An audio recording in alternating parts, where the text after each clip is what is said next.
and welcome to our year in review. 2021 was definitely fun. Kellie and I, we were as difficult as the show itself, difficult podcasters. Kellie, I had a blast, but we're going to make it bigger and better today. I mean, this is new for us. Yeah, I'm so excited. On today's episode, we're taking a little break from our difficult podcast with our difficult people and our normal set of difficulties. And we're going to bring a whole new round of that with some of our very special guests for this special year in review episode. Adding to our little roundtable discussion is Dorinda Barker of NXT Connection. Yay. And Jordan, whom I've known as long as I've known Ronnie, aka DJ Shakee of The Function LA. Welcome, you guys. We're so excited to have you. Oh my God, so excited to be here. Yeah. We only have been one hearing about it all this time. We only have one rule, is we are very shit talking, but we have a big heart. That's kind of the basis of our show. We're very sweet. But if you're stupid, we're going to tell you you're stupid. That's the show. So. And there's always something that happens. Always. I don't know that we've yet had an episode that didn't have some level of difficulty, which is that's perfect for us. I mean, we're the difficult podcasters. What do you know? What else can we do? I've stubbed my toe. It's not named after the show. No, it's just it has its own life now. Yes. It has its own life. So fun to have you guys here. Kellie, we were doing a recent recap, and the character himself was Billy, of course, with Julie. Julie states, kind of what Billy needed to do, and Billy said, "Hey, I'm going to do Year of the Yes." You two, Kellie's question and my question is, going into 2022, are you guys more team Year of the Yes or team Kiss My Ass? Which one do you guys choose? I choose the latter. I say yes a lot to begin with, so there needs to be something attached before a yes comes with it, I guess. Right, you can't say yes to everything. Yeah. So Dorinda, what's up with you? Second choice. Well, I mean, normally when people think of me, they'll be like, "Oh, let's ask Dorinda; she'll do it." So I mean, like. You are the every year of the yes. Yeah, I mean, like the quintessential year of the yes. So like maybe I should do more of a kiss my ass. I don't know. Well, it's a whole new year. It's a whole new year. I mean, I've always said, like, in theory, I want to be the year of the yes, but it never works out that way. Like we were talking about in the episode of Difficult People, when Billy was doing it, he thought he met this cool guy, ended up being a cannibal. Like that's my year of the yes luck. Whoa. So I'm more of a kiss my ass kind of. It's funny because there's two sides to it. I think on one side you want to be open to opportunity and what's in store for life, but I gotta say, bless Shonda Rhimes for sure, but the concept of Year of the Yes, and you have every single person you're around want to constantly say they're going to do this, that, and the other. Therefore, they're not getting sleep. They're not getting nourished. They're kind of just all over the place. So to me, like, I'm not knocking Shonda Rhimes and her Year of the Yes as why she succeeded, but Ronnie needs to sleep. I'm old, and Year of the Yes just doesn't work anymore. So my gripe with it was that too many people want to live in this euphoria of like, oh yeah, I could do it all. Bitch, no, you can't. I'm going to take a nap after this. Yeah. Take a nap. On that note, yeah. Oh, go ahead. Don't ask Shonda Rhimes for advice. Ask this guy. For all the realism you need, just go to Ronnie Jr. Right over here. All right, let's get into our 2021 year in review. Dorinda, you're up first. What are two of your most memorable moments of the year?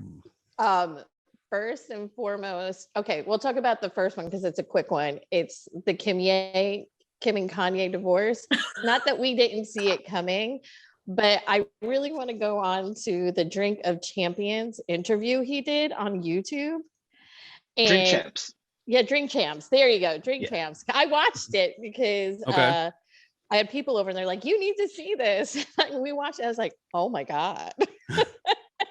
Like he's definitely, he's a genius in a lot of ways, but I never thought I would say I would feel for Kim Kardashian. And I do feel for her because it's a lot. And their divorce is turning into be something that is I think more than she even thought it was going to be. Especially considering he has a girlfriend that he's like living with, isn't he? No, I think they broke up, if I'm correct. And he was just at a concert with Drake. I think Drake had a concert and Drake came out and he added like a new verse in it, and it was to come home, and he's like, "Come home, Kimberly."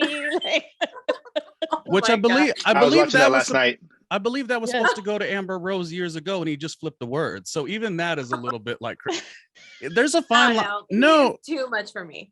Here's my issue with it. And Jordan, I want to get your take too, because you watch Drink Champs all the time. You watch that show, but I think it's. I listen more than watch, but yes. Oh, you consume it. I do. Okay, go ahead. What do you think of it then? Oh, I think it was. I think it was hilarious. The episode was hilarious to me because he goes through these parts where he's super like for the community, and he'll say stuff that's really smart and makes you think. And then in 2 lines later, he goes totally left field, and you're like, wait, what happened? What did he just do? Yes. Yeah, so does that hold up? And Kellie, you can weigh in. Does that hold up that he is a genius? Because I tend to think he's not. I think when you don't, and there's not saying he hasn't had his moment, but I think it's a tough career, it's a tough industry. Looking inward at self, it's a hard thing. But here's where I have an issue, and I know a lot of people kind of feel this too. Once you start playing around with mental health, I can't also have you do these polarizing things on purpose to get a rise. So which one is it? That's all I want to know. Are you trolling, which will give you the credibility of being a troll? That's fine. Are you a genius? We'll give you that credibility. Or is there an crazy? Or is there a mental? And I don't even want to call him crazy if there's I used to think I used to think he was kind of trolling, being smart, but I honestly think nowadays it's a little bit of all of that. Like everything you just said, I think there's a little bit of all of that there. He's got some genius in him. He's got some amazing ideas and thoughts, and then he's got some crazy. Some of the crazy's on purpose. Some of it he truly believes. Yeah. Well, and you got to think too, he's super talented, but he's also been through a lot of trauma. I mean, early on, he had that horrific near-death experience, like the car accident, and then he lost his mother, and all of these other different things. So that also adds to the kind of like your mental state and the different things. And being so creative and artistic, I'm sure the lines get blurred and what's real and what isn't, and like all of that stuff. So I definitely give him props. I think he's a very talented person, but I just can't get over like the disrespect he shows a lot. It just really bugs me. Yep. I don't like it. And that's where I agree with you 100%, Kellie, because I feel like crazy, not crazy. I don't like the word crazy. Whatever your issue is, he is lucid enough not to talk about the mother of his children. Right. That's just the way I feel about it. You don't slam the mother of your children, because you chose to have 4 kids with her. And I mean, at the end of the day, and this is me once again being the relationship coach, that does not bode well for the children either. If you listen to the 2 of them, and they're so in the public eye, it's not like she's sitting home with her kids. Right. She's on that Drink Champs interview, though. I'm sorry, I'm cutting you off. But in the Drink Champs interview, I don't feel he was ever really saying anything bad about her. He was putting it on the people around her. Like he goes, oh, there's all these people in her ear telling her this and that. And the whole time he's just trying, like he was making it a point to say, there's no divorce paper signed yet. We're not divorced. Still my wife. And he's on this whole thing to just try to get her back. So I never saw him as saying anything bad about her. But don't you think like he's just nothing I've seen? Maybe I missed it. Don't you think he's just saying that to get a rise? And that's my issue. Like people in regular life, we got to work 9 to 5. We got to work 40 hours a week. You are well off. You could take a vacation, get your mind right, all the stuff you're going through, and come back and hit us hard. I think one of the reasons why I get challenged, why I have a frustration with Kanye, is because we do know what he's capable of with the music, the way his mind is limitless. So on one hand, I'm being critical, but I'm only being critical because I'm like, man, you got the money, go away for a year. Like you don't have to be in the public eye. You don't have to deal with the scrutiny that you're putting on yourself as well. go away, get refreshed, and come back. Like it seems simple to me. It does, Jordan. But that comes into, and that gets into the whole mental health I don't think it's simple at all. Anyway. Yeah. I don't think it's simple at all either, because when you're really creative in that sense, you need that attention. Like, you crave it, you need it. I think that's part of what makes him feel comfortable, is needing to be in that way, which causes all of these on purpose, not purpose, whatever the purpose is. Yeah. Well, you got us talking, Dorinda. I'm ready to get to topic number 2, but I mean, topic number 2 actually goes hand in hand with that. Talking about someone who stepped away from the public and then came back with a bang was Adele. Like, she was gone, what, 5 years? Yeah. Just about, I think. Yeah, just about 5 years. And came out, I mean, then did go easy on me, forget about it. And like the words, people were like, oh, it's not like a Adele jam where she's belting. I was like, listen to the words. Like, it's the song to tell you need to heal yourself. It's okay. And I don't think we've had a song like that for us as a whole, as people, in a very long time. It's just like, be kind to yourself, go easy. Like the words, oh my God, the first time I was like, tears. Yeah. I know, it's really powerful. And she kind of took care of herself as a whole as well. Yes. Like everything from her mental state, her physical, like everything. She took a break, took it in, got to know herself, and did what was right for her in a way that was so great and inspiring. And I think that is what society needs right now as a whole. Exactly. It's awesome. I think she's a poster child for it right now. Yes, for sure. And that whole album is amazing. Jordan, as a DJ, being around music forever and ever, what was your takeaway of just like her artistry in general? I love Adele live. Admittedly, I've not heard the new album yet. I know it's been out for a few weeks, but I have not listened to it yet. But she's amazing. I love her voice. I've seen her live, and I think it's a bit, but I was sold on it when she did it. But like, I saw at the Hollywood Bowl, she starts doing a song, and she was like, "Oh wait, I messed up. Can I start over?" Just trying to like, I was like, oh, that's kind of cute. But like the crowd ate it up. But I think she's done that at other shows too. So either it's a bit or she messes up all the time at her shows. I'm not sure. But either way, I thought it was adorable. The crowd went with it. I think she's awesome. I'm a fan. That bit is like, I should listen to the new album. Yes. Oh yeah, and listen to it chronologically. She actually says, listen to it chronologically. That's why Spotify got rid of the shuffle. Is because of that her. Particular album? Yeah, because in general, or I think in general, but she said with her album specifically that she didn't want people to shuffle through the album. She wanted people to listen to it straight through. Isn't that crazy? So she got Spotify to get rid of the shuffle. To me, that's not crazy. Maybe because I'm old and I'm like a music head fan type of deal. So I always listen to an album in order. Because to me, that's how it's supposed to be. Like, that's what you're presenting to us. There's a reason your album is laid out that way. So I listen to it beginning to end chronologically. Now, a random playlist, sometimes that can be on shuffle. Oh, yeah. Unless the person tells you, like, yo, listen to this in order. But for the most part, my own playlist, I just throw songs in there just for, like, this is my driving playlist, or this is I'm sitting on a plane playlist. Unless it's like the mixtape somebody gives you that you have to listen to in order. Exactly. That's Spotify, what I mean. Yes. The new mixtape. Yeah. I still make, well, because I'm a DJ, I make actual mixes. You know what I mean? So I still do it that way. I like that she has a aspect of being having a viewpoint and saying, you're going to listen to my album, you're going to listen to in its entirety. It has always been odd to me that really strong as far as their artistry, a lot of talent out there, they are trying to fit themselves in this tiny box of like whatever works on TikTok. And to me, it wasn't really said that that's the antithesis of what Adele was trying to do, but it really reminded me and opened me up of like an artist saying, I do music. This is what I do. If you can, package something up for TikTok, do it. It's cute, but not necessarily the other way around. And it always bothers me when the older acts seem to try so hard to suffice, the TikTok generation. I just have never understood it. And Dorinda, you have something. No, but Ronnie, to what you said, she did an interview and she said, I don't do TikTok music. I am not of that. She goes, my music is not for TikTok, which is then funny because now she has that whole Megan Thee Stallion that somebody else did in one of her songs, that mix. But she actually did an interview that said, I don't make music for TikTok.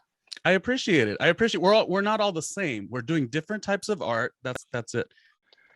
So I don't think that, like, just because she's saying she doesn't make music for TikTok doesn't necessarily mean it's not going to be on TikTok, because tons of music on TikTok that got popular is like Forget Me Nots from the 80s, or Love Come Down from the 80s, or right now The Jerk is popular again on TikTok from like early 2000s. So I don't, like, you can't really just say this isn't TikTok music. It's just, you see, music is music, period. He's a DJ, right? so I respect him. But the basis of Jordan, Shakee, our new Twitch series is that we could never fucking agree on anything. So that was good. That was actually very good. Kellie, do you have your two memorable moments? Well, my first topic kind of goes in line with the same, like, mental health situation and kind of coming back from it, is the whole thing with Pete Davidson and Machine Gun Kelly are like super blowing up this year. And, Pete had a really, really low time, the last like couple years with everything. I mean, he got really bad for him. So to see that kind of like turn around, and he's got all of these new opportunities, and, his dating life is flashed around everywhere. But, aside from that, just like the films he's doing and all the different things, I think it's just, he kind of took a minute for himself to kind of get it together. And, they're really good friends and kind of, leaning on one another through their stuff and the different things they've gone through. So it's really nice to kind of see them, like, things turn for them both in a positive way. I like it. I'm all about it. I liked his movie. He had the King of Staten Island. It was mental health-ish. It was very funny, and it didn't seem like it tried too hard. It was like not very thirsty. It was a very true to life, but like, written in a really fun way. I really liked it. Yeah, well, they premiered that at Sundance, and I was there, and like I had met them. Well, Machine Gun Kelly, like a few years ago for his birthday, we hosted a birthday party for him, and Pete showed up, and they're super fun. And I have some fun like party times with them, and their whole crew is just like super great people. But for that film, like, it was nice, and we had a really good time. And I just like seeing things turn positive, because it was just like so bad for a second, and it was really sad and so public. So for, all the people that we've been talking about, it's like, that deal and how you deal with all those things going on and happening to you, and, being able to come out the other end of it. It's just been an interesting year. They had a good 2021. That's for sure. Yeah. I feel there's something to say there about mental health and Kim Kardashian involved. I don't know. I mean, they're definitely. Wasn't Pete Davidson? No, isn't he like hanging out with her right now? Supposedly. Yeah. Supposedly. Don't hold your tongue. Yeah. Which that's what I'm saying. Like, it all goes hand in hand. So there is that constant for those two. But then you've got like Machine Gun Kelly, who's got this crazy romance with Megan Fox, and she's he was just on the Drew Barrymore show because he launched like a nail polish line called like Lacquer, I think. And he's just kind of like getting into himself and doing all these other things. But he talked about how sometimes it's really hard for him to kind of go put on a smile and do all these things. And him and Drew Barrymore had a real enlightening conversation about that sort of thing, and how you don't really have to pretend, like it's okay to not be okay stuff, which I thought was great. Do you guys find it shocking that Drew Barrymore keeps succeeding with her talk show? I feel like that is just amazing. I mean, it is. I love her, so I'm happy. For a talk show, Kellie. For a talk show. I mean, I was a little taken aback by it. I'm not gonna lie, but I love her. I wish my cup of water was filled with vodka. For a talk show, you say? Tell us how you really feel, Ronnie, without telling us how you really feel. You know who I feel bad for? I feel bad for every celebrity that got a chance to do a talk show who probably didn't deserve it. I, of course, come from radio. I always said prefer people who really care about the craft. I like them, with the exception of Kelly Clarkson, because she's the queen.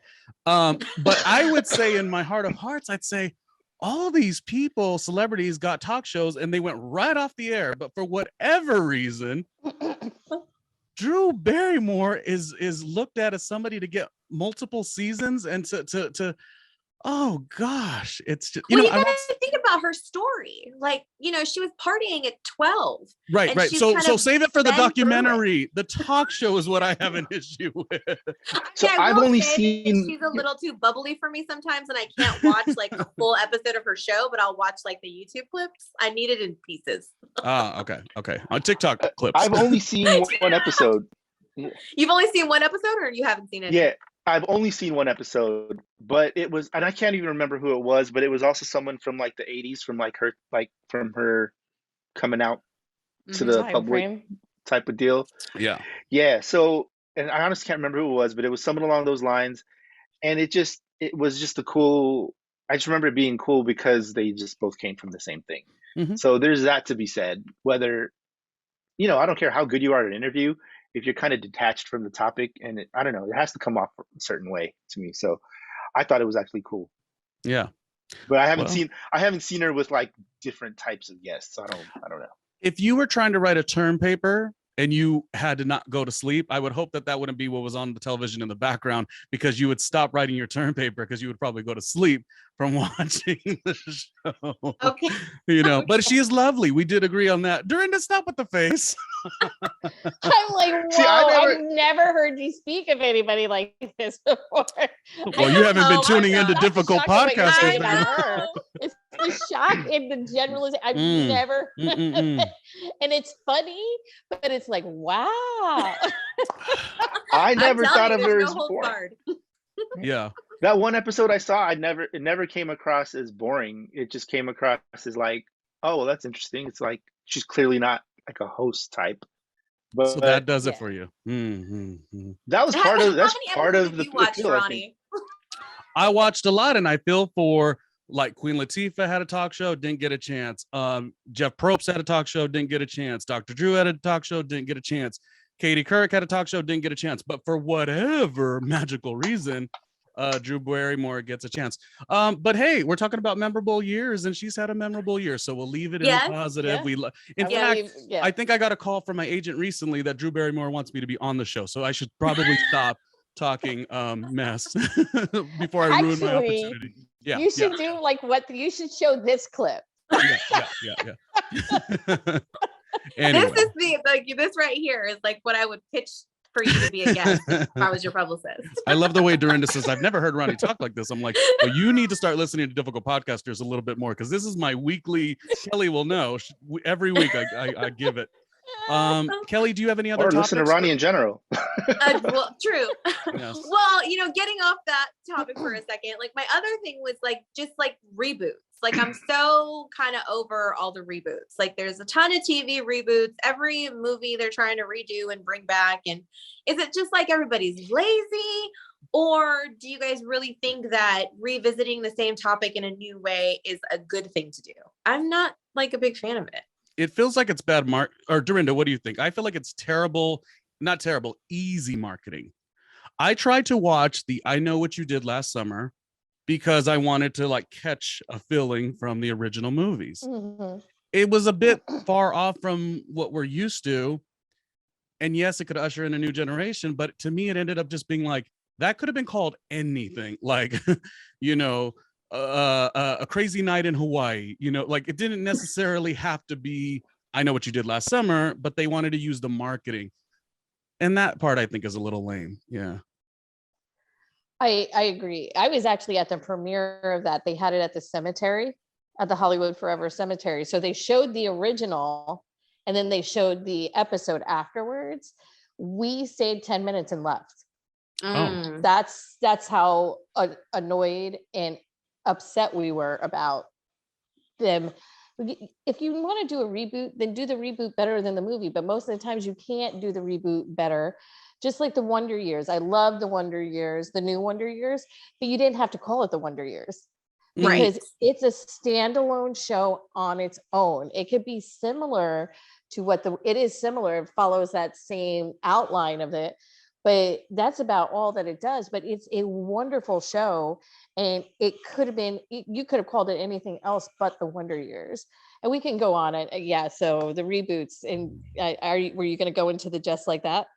Oh, I can't even with that. Like I went on the tangent like our last episode. Like I am not a fan of it. I think it's the same. Like I've watched 3 episodes now, and for me, it's the same stuff that she was going through. She's just older now, and I don't want to see that. I don't want to see the same thing where you're just trying to fit into a young world now because you're older.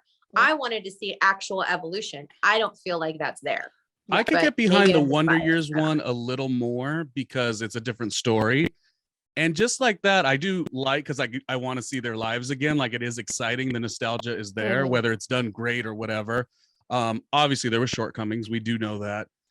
We miss Samantha. But with It's Just Like That, I feel like it's a not a money grab, but it's just like, you know, these people have some really wonderful lives, you know, Kristen Davis and Sarah Jessica Parker. And to think that if Cynthia Nixon would have won, wasn't she running for governor? Like she wouldn't have had the time to do And Just Like That. So to me, it's like this thing. It's like people have done well, and I'm not knocking anyone who had success. Like I would love to have some of it, you know, but it's just like such a bummer when they are good. They're good. They don't need more. And then just kind of like on a whim. That's what it feels like to me. Like in my mind, I'm like, wait, if Cynthia Nixon would have won, if she would have, you know, become the governor, right, she wouldn't have done this. The show would have not went anywhere.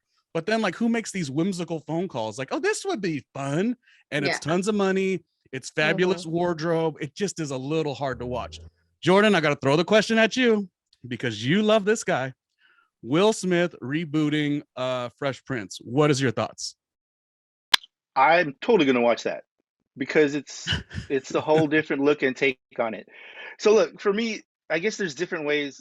Like there's reboots, which I don't know if this is my own way of defining it, but there's reboots when you're doing something completely over, like the Fresh Prince thing. And then there's sequels, which is like I don't know, like the Star Wars movies that came out the other year, a couple years ago. Like those are, I guess people were calling it a reboot, but really it's continuation of the story, right? But either of those ways, it's still, they're all hit or miss. They're all hit or miss. So well, the continuation of the story and the prequels and all of that, I don't mind as much. Like getting more of the story, whether it's done well or not, like to get new information, I like it. But if you're gonna just take an old idea to just change it, then just change it.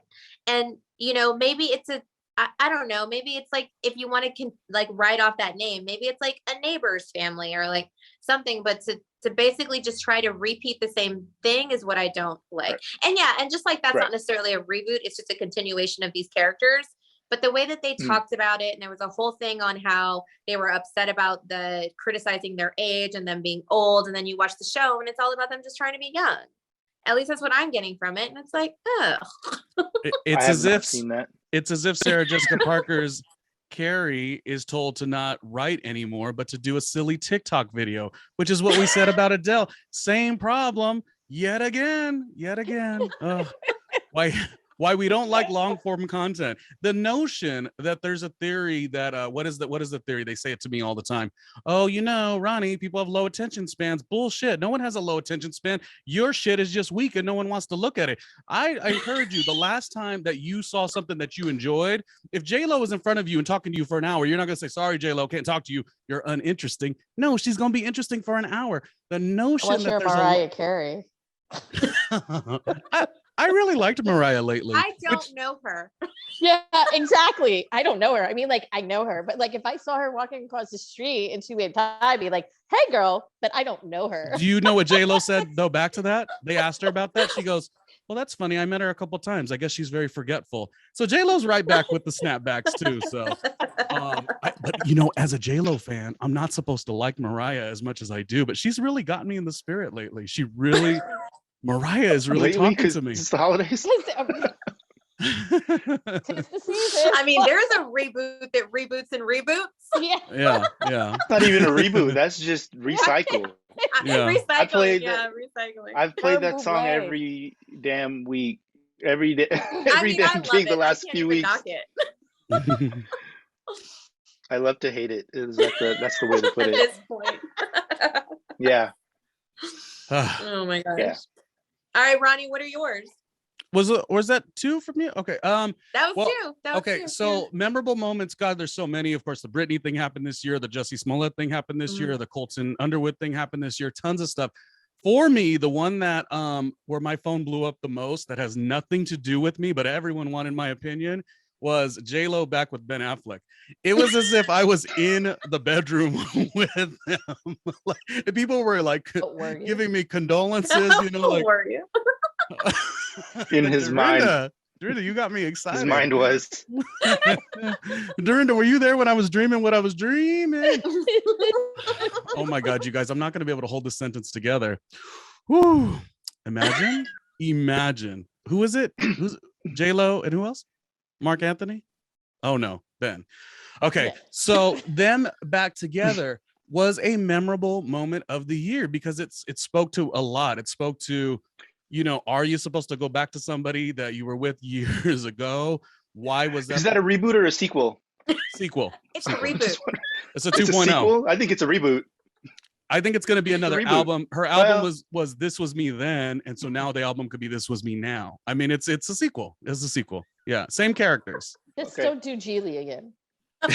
Well, that's what ended the relationship. So yeah, that would be my one memorable moment, is that, like, you know, being so invested as a fan of J-Lo, like, oh, A-Rod, and it really, you guys, I feel bad, but it almost feels like the minute she separated from A-Rod for whatever he was doing or whatever, the moment like that was over, it was over. Like, I was done. I was like, A-Rod, we're not even following you on Instagram no more. And suddenly this like Benifer, you know, This Was Me Then album, like sort of all just came flooding in. And so I'm for it. I'm excited. One of my friends, she was asking me, do I think it's long term? That's the really hard part. I don't know. To me, she always needs to end up with Mark. Like, Mark is the one. What? Are you serious? I always honestly, whatever I feel about Ben, I thought I really thought maybe he's the end game. Yeah. No, I have to say, when I was working Jingle Ball, it was either Jingle Ball or Wango Tango, and I was escorting J-Lo when she was married to Mark. That was the weirdest freaking thing I ever saw, was the thing with them. Like, it was just, I didn't like it at all. I didn't like the energy. I didn't like anything about it. No, I'm so happy when she divorced him.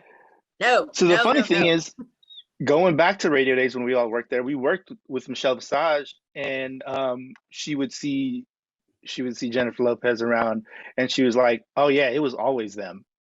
I was like, "Oh, okay," because who was she with before? I feel like, I don't know, Chris Judd or Diddy or whatever. Oh, she was with Casper the dancer. Yeah. Mm-hmm. Was she?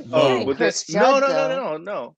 Before Casper, she was with. Oh, you're saying back in the radio day? Ohani was the first one. When we were in the Radio Days, whoever she was with then, and she ended up with Mark Anthony, and she was like, "Oh yeah, it's always been them." Like, see, that's what I feel. I feel like it's always. I saw it. No, Kellie, a way that I just did not like it. Kellie, no. I feel like she was not her best self when she was with him. I feel like that's one day. Like, I didn't like it. I don't. That's just me. I just don't like it. I felt, because one day out of the relationship together, it was just no. But like, I think that's just one day. I mean, it definitely is one day for sure. But it's like, being, of Hispanic origins, and you watch kind of that whole like machismo with the wife, and you like the old school Hispanic stuff that you see, like my grandparents and like all that. Like, I've always seen it, so I know what it looks like. And it was like, she bowed her head. She was kind of more like inner taken when he was, it was just weird. It was like, I felt like she couldn't be who she needed to be when he was standing next to her. It was like very much like he towered over her, and not in a good way. That's what I saw. And I didn't like that. I felt like she just, like, there was like, he's the man, he's got to be the man, and she needs to get in line, and that's okay for some relationships. I just personally didn't like watching that, because I feel like that's like where she is now, and how when she got out of that, she kind of came out and is just being herself. And that's probably what is hard for a lot of these men to deal with, is her being able to shine as much as she does. Jordan, what's your take on it? And Dorinda, you're a relationship expert. Like, what do you think about even the concept that Kellie's saying of a machismo situation why Mark may have not worked? I'm not saying that's a reason, but like as a probability. I mean, I'm gonna let Jordan, you go first, and then I'll go into what I think.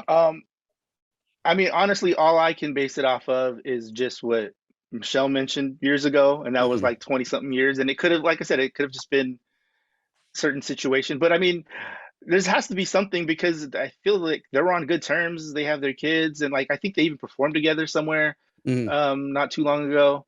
But ultimately, I'm not like the biggest Jennifer Lopez fan per se. Like I don't like rock with her like that. I know Ronnie's.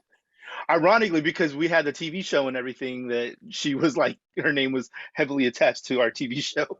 But yeah. I mean, and I'm not saying it's necessarily a bad thing. I just feel like it doesn't make him a bad guy or anything. Like some people, that's the kind of relationship that they like to have is that. But I feel like she outshined a little too much. And I feel like that when I saw that, that's just what I was like, I don't like that for her. I'm very curious to know Dorinda's opinion, because I was at Dorinda's house recently. We were talking about a project we're working on separately, but I was giving Dorinda a bunch of opinions, and boy, she got me right in line. Things I didn't even think of.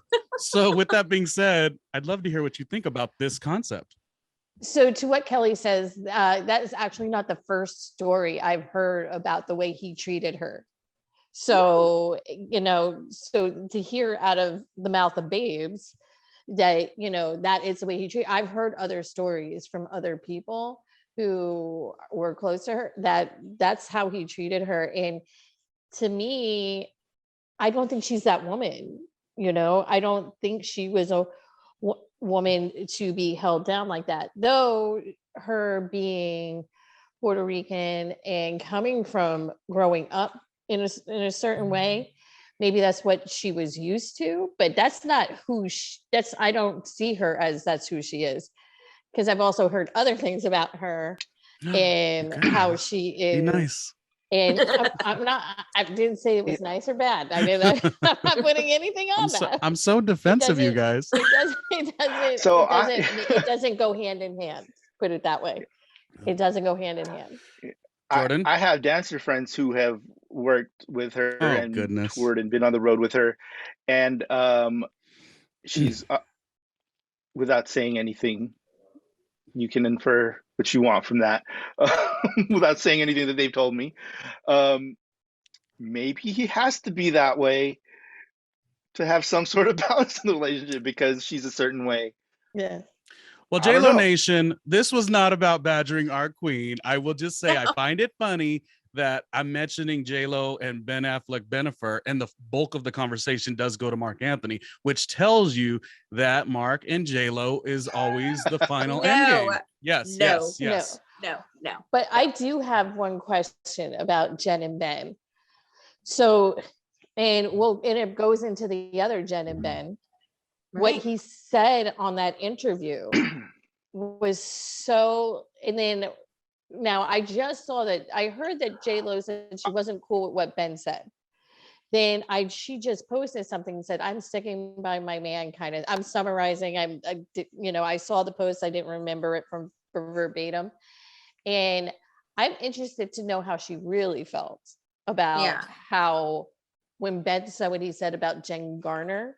Now, do you think that he really meant from that it was her fault he had a drinking problem? I didn't take his comments that way. I didn't take it that way either. I think it's when you I think when you take snippets, obviously things come out a certain way when you have pieces of it, or when you only hear certain things and focus into it. I didn't really take it that way when I kind of I read it somewhere, and it didn't feel like that. It just, that's what he was going through at the time, and he just happened to be with her. And see, blame it on the clickbait. He didn't say anything directly about her. He didn't say anything directly about her, other than the fact that you can infer that he said, if I was still married, I would be still drinking. Well, because he was unhappy in his because situation. He wasn't happy. And there's so many It was factors. Himself. Yeah, he was unhappy with himself in that. Yeah, and I get that. I get that part. It just, once again, I think he should have worded it differently. Well, absolutely. And that could be said about anything. But and I think that's always, being a publicist, I dealt with this so much with people in interviews and when they're talking. And it's, you have, and nobody really understands, like, you have to be careful how you say things. And these interviewers, especially like Howard Stern, knows how to ask you a question and how to make you feel comfortable, where you're just having a conversation and you forget. And then you're just saying shit. And then it's absolute clickbait, all these different things. Many times I've gone through that. I don't know if it's the Howard Stern type. Isn't it just the clickbait people who? Oh, okay. No, I'm saying like that type. Well, you're comfortable. You're having a conversation. It's like, well, what happened? It's like, oh, I was just like my worst self at this time in my life, and all of a sudden, the clickbait is it's Jennifer Garner's fault. I was an alcoholic, and that's not really. I didn't hear the whole interview. Let me say that. But from what I read of it, I didn't automatically take it that way. And I'm not siding with him or anybody. I just, my initial reaction wasn't that. When you feel trapped in a situation, he chose to drink himself out of it, and that he realized that wasn't a good thing. I didn't even pay attention to it because this is like, the mother of his children. You don't want all this havoc around it. My thoughts are this, and keeping it nice and simple. End game to me should always be Mark, because Mark, he would be my end game as well. As with a lot of people. 170,000%. Yes. Dorinda, wake up. Ronnie, your light shines too bright to have him stepping on your neck. Okay, so that's number one. That's not number that one. Little man. That's number one. You're wrong. That's number one. That dude needs to eat a Cinnabon or something. He looks like he's 90 pounds. But he was like the best thing of In the Heights for the 2 minutes he was in it. J-Lo Nation, you don't listen to that. They don't know what we know. They don't know what we know. So that's number one. Number two, I literally just want this. It's like when you like any celebrity, or when you like a person in general, like being friends with Jordan, being friends with Dorinda, being friends with Kellie. Like if the person comes into their orbit at a certain time, you just got to hope that they're the best person. And the person, like, let's say if one of you were to redate somebody from back in the day, I'd probably be a little bit trepid, but my job as a friend is just to kind of be like, okay, let me just receive it as such. So in this case, Bennifer 2.0, I hope is good.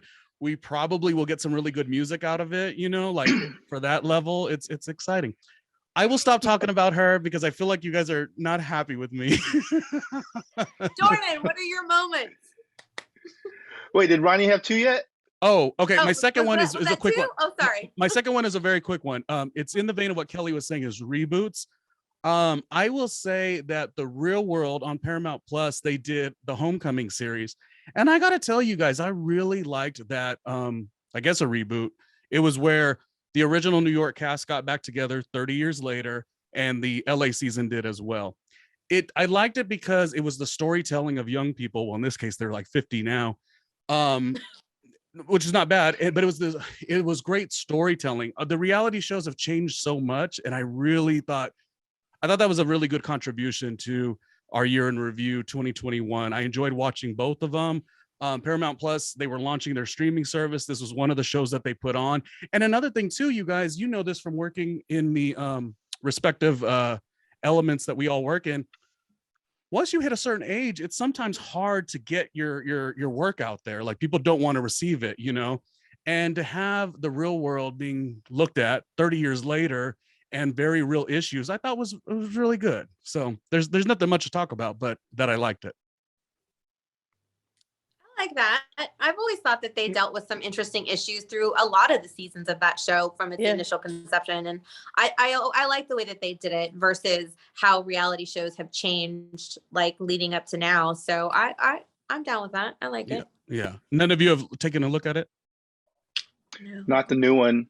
I've never been a big Real World fan to begin with anyway. Yeah. Because I always watched it like, well, why do I care about these people? You know who we care about? I don't know. We care about you, Jordan. We're wrapping up our show here. That's amazing. We're wrapping up our show. Give us your two memorable moments of the year. Well, the first one, I guess, goes back to music and hip hop, and like we were talking about Drink Champs, but there's been a few rappers that passed away this last year. Some of them I don't know their music, but some of them I do. So Prince Marky D from the Fat Boys is one of them. DMX, and Biz Markie. And out of all of those, Biz Markie is probably like, I'm older. I had Biz Markie songs on one of the first tapes I had in my Walkman, you know what I mean? Like, so there's that. But then it's also, man, if you really go through, and as a DJ, I really thought about it. I said, if I do a night of only people that passed away, you can make a good party out of that. Yeah, no, there's definitely great jams that come from that for sure. The good thing about hip hop aging the way it has, and it's changed, it's an entire industry.